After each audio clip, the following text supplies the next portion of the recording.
Praise the Lord. आप सभी को प्रभु यीशु मसीह के पवित्र, जीवित और सामर्थ्य और निराले नाम में नमस्कार, जय मसीह की। Praise the Lord. एक नया विषय लेकर के आज खोज 99 में फिर दोबारा से हम आपके सामने हाजिर हुए हैं। आज पूरे संसार में ये हंगामा हुआ है कि क्रिश्चियन लोग, मसीही लोग लालच देते हैं और क्रिश्चियन बनाते हैं, ईसाई बनाते हैं। पहली बात तो ये बेबुनियाद बात है, ध्यान से सुन लीजिए, ये बात बेबुनियाद है। और सांसारिक शब्दों में अगर हम बात करें तो आप जो बोलेंगे, जो कहेंगे, जो करेंगे, उसका लेखा आपको देना पड़ेगा। दूसरी बात, मसीही लोगों के बारे में, मसीही लोग गाली सुन लेते हैं, थप्पड़ खा लेते हैं, बुरी भरी सुन लेते हैं, कुछ भी कह दो वो सुन लेते हैं। और लोग सोचते हैं कि वो डरते हैं, या वो थोड़े हैं, या वो कमजोर हैं। तो ये आपकी गलत सोच है, ये सोच ही गलत है। आज के जमाने में, आज के युग में कोई किसी से कम नहीं है। तो ऐसा होता क्यों है? ऐसा इसलिए होता है कि क्रिश्चियन लोगों के हाथ बंधे हुए हैं। किससे? इससे बाइबल से हाथ बांध रखे हैं खुदा ने। क्या कहती है बाइबल? लोग सोचते हैं कि ये डरते हैं, ये कमजोर हैं, ये गिनती में थोड़े हैं, ताकत में कमजोर हैं। तो ऐसा नहीं है भैया, ऐसा सोचना बंद कर दीजिए। ऐसा नहीं है, बल्कि हम खुदा की शिक्षा का पालन करते हैं। क्यों? क्योंकि हम अनंत जीवन को पाने की लालसा में हैं, संसार की नहीं। संसार की लालसा में नहीं है क्रिश्चियन लोग, संसारिक लालसा में नहीं है क्रिश्चियन लोग, स्वर्गीय लालसा में है। स्वर्ग में एक मुकुट है। क्रिश्चियन लोगों का, मसीही लोगों का यह विश्वास है कि स्वर्ग में एक हर व्यक्ति के लिए मुकुट रखा है, और उस मुकुट को प्राप्त करने के लिए ये शर्तें हैं। कौन सी शर्तें? सुन लीजिए मेरी बात को। बहुत सारी बातें मैंने यहाँ पर लिख रखी हैं, लेकिन वो सारी बातें बताऊंगा तो लंबा हो जाएगा वीडियो, और सुनना भी देखना भी काफी मुश्किल हो जाएगा। इसलिए मैं शॉर्ट बात करूंगा और एक दो वचन आपके सामने रख रहा हूँ। क्या कहती है बाइबल? बाइबल क्या कहती है सुन लीजिए आप। बाइबल क्या कहती है यहाँ पर देखिए मेरे साथ में, मैं आपके सामने रख रहा हूं। पहला पत्रस का 3रा अध्याय, पहला पत्रस 3रा अध्याय के 9वें वचन में क्या कहती है बाइबल? बाइबल कहती है, बुराई के बदले बुराई मत करो। बुराई के बदले बुराई मत करो। फिर क्या कहता है? बुराई के बदले बुराई मत करो, और गाली के बदले गाली मत दो। इसके विपरीत ही आशीष दो, क्योंकि तुम आशीष के लिए बुलाए गए।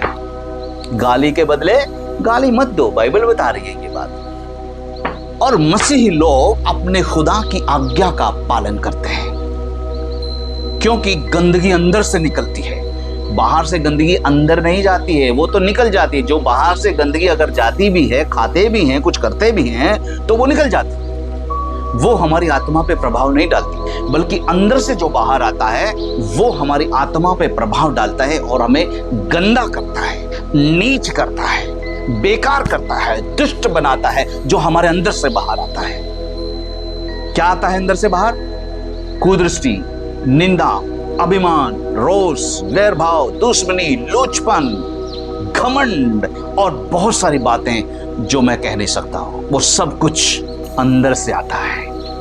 और जब इंसान के अंदर से आता है, तो वो अगर अंदर से वो चीज, अगर अंदर से वो गंदगी निकलती है, तो वो वास्तव में गंदा है।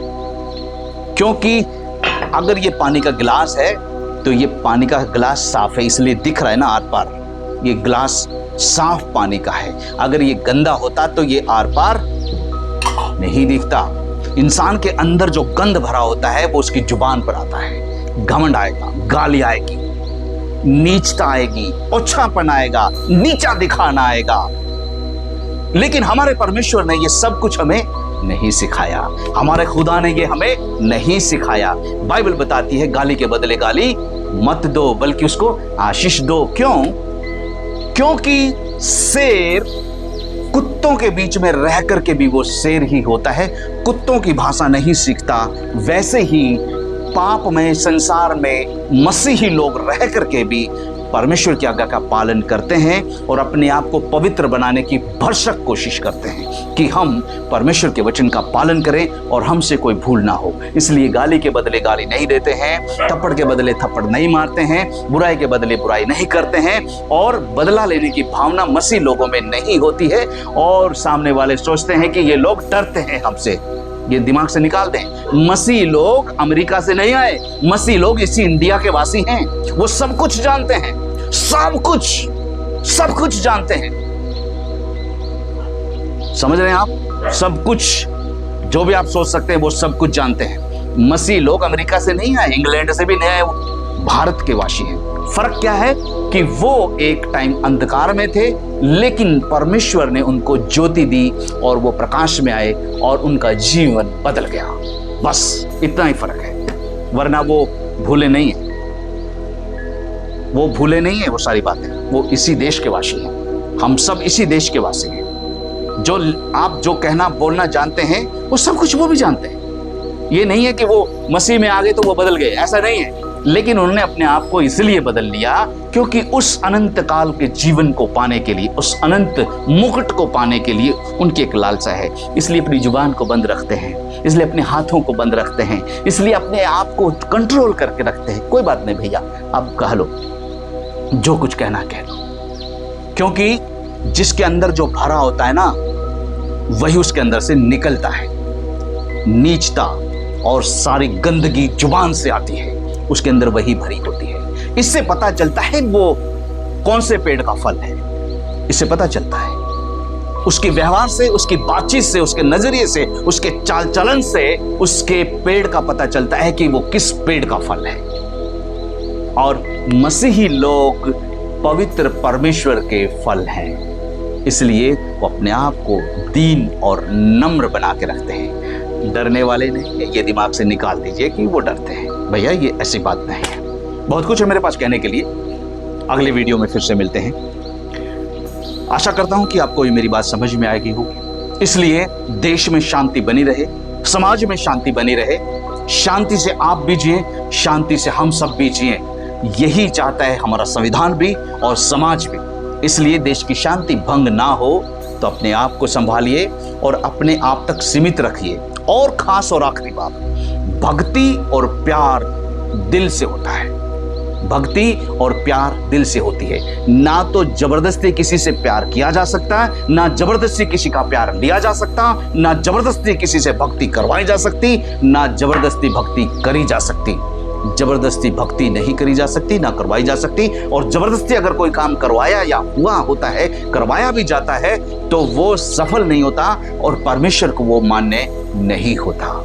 इसलिए अपने आप में शांति बनाए रखें, समाज में और देश में शांति बनी रहने के लिए इस बात को समझने की कोशिश करें और एक दूसरे को छोटा और ओछा ना समझें। आशा करता हूं मेरी बात आप समझे होंगे। अगले वीडियो में किसी खास न्यूज़ के साथ हम फिर से हाजिर होंगे। आप सबको बहुत बहुत धन्यवाद मुझे सुनने के लिए। खुदा आपको बहुत सारी आशीष दे। God bless you.